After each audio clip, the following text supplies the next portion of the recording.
Assalamualaikum warahmatullahi wabarakatuh. Perkenalkan, nama saya Rabiatul Adawiyah, NIM D1B12 2016, asal kampus dari Universitas Megareski Makassar.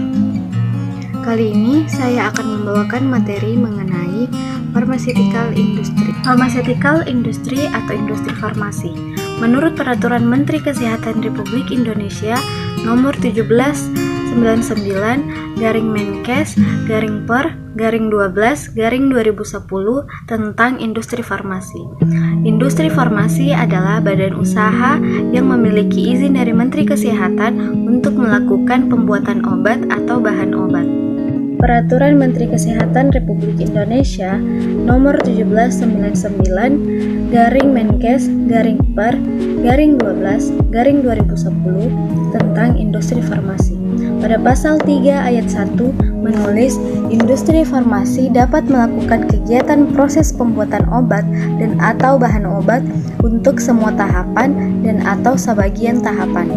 Pasal 3 ayat 2 menulis, industri farmasi yang melakukan kegiatan proses pembuatan obat dan atau bahan obat untuk sebagai tahapan sebagaimana dimaksud pada ayat 1 huruf B harus berdasarkan penelitian dan pengembangan yang menyangkut produk sebagai hasil kemajuan ilmu pengetahuan dan teknologi. Pada pasal 3 ayat 3, produk hasil penelitian dan pengembangan sebagaimana dimaksud pada ayat 2 dapat dilakukan proses pembuatan sebagian tahapan untuk industri farmasi di Indonesia. Pasal 4 ayat 1 menulis, setiap pendirian industri farmasi wajib memperoleh izin industri farmasi dari Direktorat Jenderal. Pada pasal 4 ayat 2 menulis, industri farmasi yang membuat obat dan atau bahan obat yang termasuk dalam golongan narkotika wajib memperoleh izin khusus untuk memproduksi narkotika sesuai dengan ketentuan peraturan perundang-undangan. Pada pasal 5 ayat 1 menulis, persyaratan untuk memperoleh izin industri farmasi sebagaimana dimaksud pada pasal 4 ayat 1 terdiri atas A. Berbadan usaha berupa perseroan terbatas. B. Memiliki rencana investasi dan kegiatan pembuatan obat. C. Memiliki nomor pokok wajib pajak.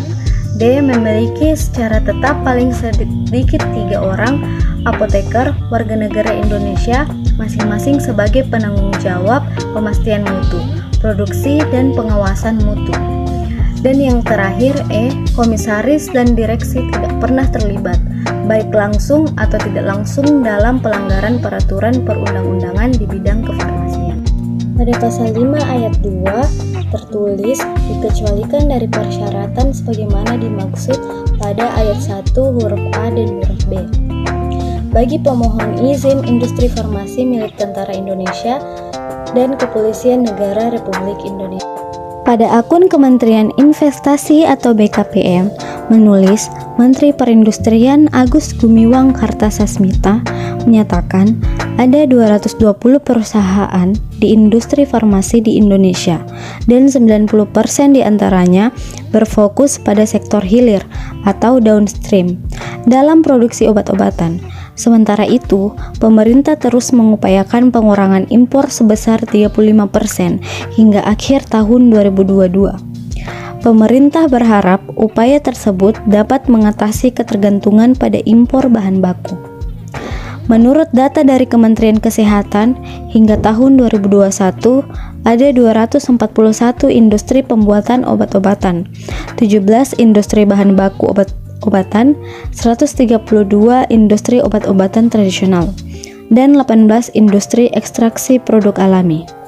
Pertumbuhan fasilitas produksi peralatan medis juga terus meningkat. Dari tahun 2015 hingga 2021, jumlah perusahaan yang memproduksi perangkat medis meningkat dari 193 menjadi 891 perusahaan. Lebih jauh, dalam 5 tahun terakhir, industri perangkat medis dalam negeri mengalami pertumbuhan sebesar 361,66% atau kira-kira sejumlah 698 perusahaan. Indonesia mengekspor mengekspor produk farmasi dan perangkat medis ke beberapa negara, yaitu Belanda, Inggris, Polandia, Nigeria, Kamboja, Vietnam, Filipina, Myanmar, Singapura, Korea Selatan, dan Amerika Serikat. Pada akun GoKampus yang ditulis pada tanggal 5 Agustus 2022 berisi beberapa waktu lalu, pada awal tahun 2020, BUMN mengesahkan 3 perusahaan sebagai holding farmasi di Indonesia yang menjadi induk dari semua perusahaan farmasi di Indonesia. Bio Farma memiliki peran sebagai perusahaan induk bersama dengan Kimia Farma dan Indofarma. Selain itu, akun GoKampus juga menulis deretan perusahaan farmasi terbaik di Indonesia, yaitu Merck Indonesia, Kalbe Farma, Temposcan Pacific, Daria Varia Laboratoria, Indofarma, Kimia Farma, Pridam Farma, Industri Jamu dan Farmasi Sido Muncul, dan Paros. Bio Farma. Bio Farma memiliki nama perusahaan yaitu PT Bio Farma yang berdomisili di Bandung. Bio Farma didirikan pada tanggal 6 Agustus 1890 di Jakarta. Bio Farma merupakan pemimpin dalam industri vaksin di Indonesia dengan filosofi dedicated to improve quality of life. Bio Farma siap mendedikasikan kerja keras untuk keamanan kesehatan global atau Global Health Security melalui Biotech for a Better Future, memberikan solusi untuk kemakmuran global. Didukung kompetensi, pengalaman, dan proses pembelajaran selama lebih dari 128 tahun. Bio Farma hadir sebagai bagian dari perjuangan dalam menyelamatkan dan meningkatkan kualitas hidup manusia. Bio Farma memiliki jumlah karyawan tetap yaitu 1.195 orang dan tenaga kontrak 85 orang. Beberapa produk dari Bio Farma yaitu BioLife Gamma. BioLife Gamma mengandung human normal immunoglobulin G yang diindikasikan untuk sindrom imunodefisiensi primer, imunodefisiensi sekunder, dan trombositopenia imun primer, sindrom Guillain-Barré, penyakit Kawasaki, CIDP, dan MMN. Terus yang kedua yaitu vaksin COVID-19 Bio Farma yang diindikasikan untuk SARS-CoV 2019. Yang kedua yaitu PT Merck Indonesia. PT Merck adalah sebuah perusahaan publik di Indonesia yang bergerak sebagai perusahaan farmasi. Dalam hal ini adalah dalam perdagangan, ekspor impor, dan produksi obat-obatan yang berkantor pusat di Jalan TB Simatupang, Pasar Rebo, Jakarta Timur. Perusahaan ini sepanjang beroperasinya merupakan anak usaha dari Merck KGaA, sebuah raksasa farmasi asal Jerman. Beberapa produksi obat-obatan dari PT Merck Indonesia, yaitu yang pertama Neurobion.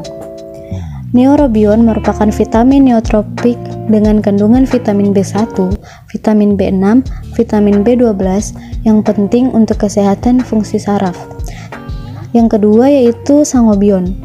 Sangobion adalah vitamin dan zat besi penambah darah dengan kandungan ferrous gluconate, manganese sulfat, koper sulfat, vitamin C, folic acid, dan vitamin B12.